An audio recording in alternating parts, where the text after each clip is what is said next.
ಬಂದಿದ್ದೀನಿ. Of course compare to Rajat ನೀವು ಅಷ್ಟೊಂದು ಟಾರ್ಗೆಟ್ ಮಾಡಲಿಲ್ಲ ಅವ್ರನ್ನ. ಸೊ ನಿಮ್ಮ ಪ್ರಕಾರ ಇವಾಗ ಹೇಳೋದಾದರೆ, ಈಗ ಅಶ್ವಿನಿನ ನೀವು ನೋಡಿಕೊಂಡು ಹೋಗಿದ್ರಿ, ಒಂದಷ್ಟು ನಿಮಗೆ ಅವ್ರ ಬಗ್ಗೆ ಒಪಿನಿಯನ್ಸ್ ಇತ್ತು.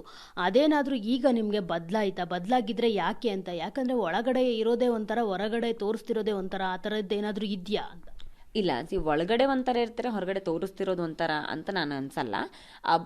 ವಿಷಯ ಏನಾಗುತ್ತೆ ಅಂತ ಕೇಳಿದ್ರೆ, ಈಗ ಸಿಟ್ಟು ಬರುತ್ತೆ ಸಡನ್ನಾಗಿ. ನನ್ನಂಥ ಶಾರ್ಟ್ ಟೆಂಪರ್ಗಳಿಗೆ ಸಹಜವಾಗಿ ಸಿಟ್ಟು ಬಂದೇ ಬರುತ್ತೆ.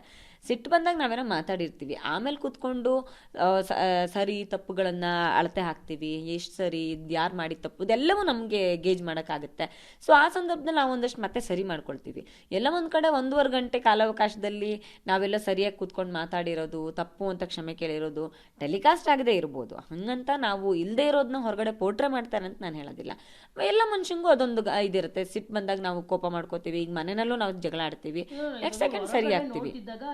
ಲೈಕ್ ಆಸ್ ಇಟ್ ಈಸ್ ಅವ್ರ ವಿಲನ್ ತರನೇ ಕಾಣ್ತಾ ಇದ್ರು. ನೀವು ಒಳಗಡೆ ಹೋದ್ಮೇಲೆ ಅದೇನಾದ್ರೂ ಒಪಿನಿಯನ್ ಚೇಂಜಸ್ ಆಯ್ತಾ?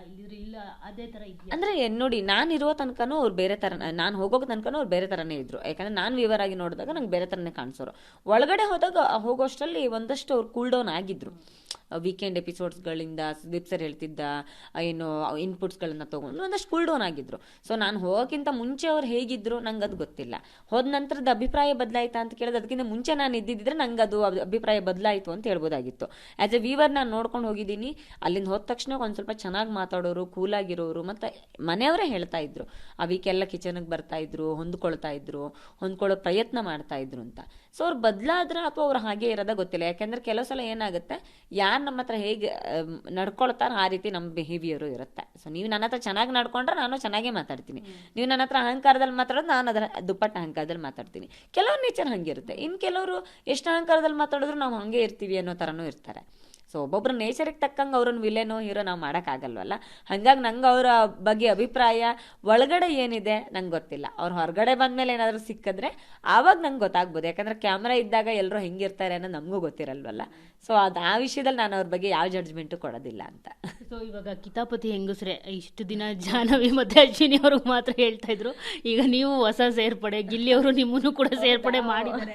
ಓ ಇಲ್ಲ, ನಂಗೆ ಈ ವಿಷಯ ಗೊತ್ತಿಲ್ಲ. ನನ್ನ ಎದುರುಗಡೆ ಏನು ಹೇಳಿರ್ಲಿಲ್ಲ. ಹೇಳ್ತಿದ್ರ ರಕ್ಷಿತಾಗ್ ಹೇಳ್ತಿದ್ದ ಗಿಲ್ಲಿ, ರಕ್ಷಿತಾಗೆಲ್ಲ ಕಿತಾಪತಿ ಹೆಂಗ್ಸು ಅಂತ ಹೇಳಿದ್ ನಾನು ಕೇಳಿದ್ದೆ. ನಂಗೆ ಹೇಳ್ದೆ ಇದಿಲ್ಲ. ಸಹಜ ಅವ್ನು ಮಾತಾಡೋದೇ ಹಂಗೆ, ಅವನು ಅದೇ ರೀತಿಲೇ ಮಾತಾಡೋದ್ರಿಂದ ಅದನ್ನೇ ನಾನು ಸೀರಿಯಸ್ ಆಗಿ ತಗೊಳ್ಳೋ ಅವಶ್ಯಕತೆ ಇಲ್ಲ ಅಂತ ಅನ್ಕೊಳ್ತೀನಿ.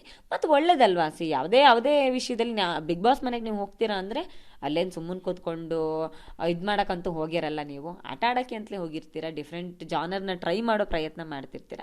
ಸೊ ಆ ಥರ ಬಂದಾಗ ನಾವೇನೋ ಒಂದು ಸುಮ್ಮನೆ ಅಂತೂ ಕೂತಿಲ್ಲ, ಏನೋ ಪ್ರಯತ್ನ ಅಂತ ಮಾಡ್ತಿದ್ದೀವಿ. ಕಿತಾಪತಿ ಮಾಡ್ತಿರೋದಕ್ಕೆ ನಿಮ್ಮನ್ನು ಬಿಗ್ ಬಾಸ್ ಮನೆಗೆ ಕಳ್ಸಿರೋದಲ್ವಾ? ಕಿತಾಪತಿ ಮಾಡೋದಕ್ಕೆ ನೋಡಿ, ಕಿತಾಪತಿ ಅನ್ನೋದಕ್ಕಿಂತ ಯಾವಾಗಲೂ ಒಂದು ಲೈನ್ ಹಾಕಿಟ್ರೆ ಅದನ್ನ ಕ್ರಾಸ್ ಮಾಡೋದ್ರ ಬಗ್ಗೆನೇ ಯಾವಾಗಲೂ ನಾವು ಯೋಚನೆ ಮಾಡ್ತೀವಿ. ಲೈನ್ ಹಾಕದೆ ಸುಮ್ಮನೆ ಆಗಿಬಿಟ್ರೆ ಹಾಗೆ ಇರ್ತೀವಿ. ಅದೇ ಥರ ಅಂತ ಆಗಿ ಬೈ ನೇಚರು ನಾವು ಹಾಗೆ ಇರ್ತೀವಿ. ಸುಮ್ಮನೆ ಯಾಕೆ ಕೊರಬೇಕು, ಇನ್ನೇನೋ ಮಾಡೋಣ ಅನ್ನೋ ಪ್ರಯತ್ನನೇ ಮಾಡ್ತಿರ್ತೀವಿ. ಸೊ ಆ ಪ್ರಯತ್ನದಲ್ಲಿ ಒಂದಷ್ಟು ತಪ್ಪಾಗುತ್ತೆ, ಒಂದಷ್ಟು ಸರಿ ಆಗುತ್ತೆ, ಒಂದಷ್ಟು ಕಿತಾಪತಿ ಆಗುತ್ತೆ. ಸೊ ಏನಾದರೂ ನಾವು ಅದನ್ನು ಅಕ್ಸೆಪ್ಟ್ ಮಾಡ್ಕೋಬೇಕು ಅಂತ. ಶ್ರೀಕಾಂತ್ ಅವ್ರು ಇಲ್ಲೇ ಇದ್ದಾರೆ. ಸೊ ನೈಲ್ ಕಟರ್ ತಂದಿಟ್ಟಿದಾರ ಮನೆಯಲ್ಲಿ ಸುದೀಪ್ ಸರ್ ಹೇಳ್ದಂಗೆ ಅಂತ? ಇಲ್ಲ, ನೈಲ್ ಕಟರ್ ತಂದಿಲ್ಲ. ಅದೇ ಯಾವತ್ತು ಪರಿಚಯ ಇಲ್ಲ ಅಂತ ನಾನು ಅದು ಆವತ್ತಿನ ಸಂದರ್ಭ ಹಂಗಿತ್ತು. ಆಲ್ರೆಡಿ ನನಗೂ ಅವರೆಲ್ಲ ಪರಿಚಿದ್ರು. ನೋಡಿ, ಇದೆಲ್ಲ ಪರಿಚಿರೋ ಗಾಯಿಗಳು, ಇದು ಇಲ್ಲಿ ಎಲ್ಲ ಫುಲ್ ಪರಿಚಿರೋ ಗಾಯಿಗಳೇ ಆಗೋಗಿತ್ತು ಫಸ್ಟ್ ರೌಂಡಲ್ಲಿ. ಸೊ ಈ ಕೋಪ ಬೇರೆ ನನಗಿತ್ತ. ಸೊ ಹಂಗಾಗಿ ನನಗೆ ಅದು ಕಂಟಿನ್ಯೂ ಆಯ್ತು ಅಷ್ಟೇ. ಫಸ್ಟ್ ರೌಂಡಲ್ಲಿ ಇದ್ದಿದ್ದು ಕಂಟಿನ್ಯೂ ಆಯ್ತು ಅಷ್ಟೇ, ಬಿಟ್ಟು ಬೇರೆ ಏನೂ ಇಲ್ಲ.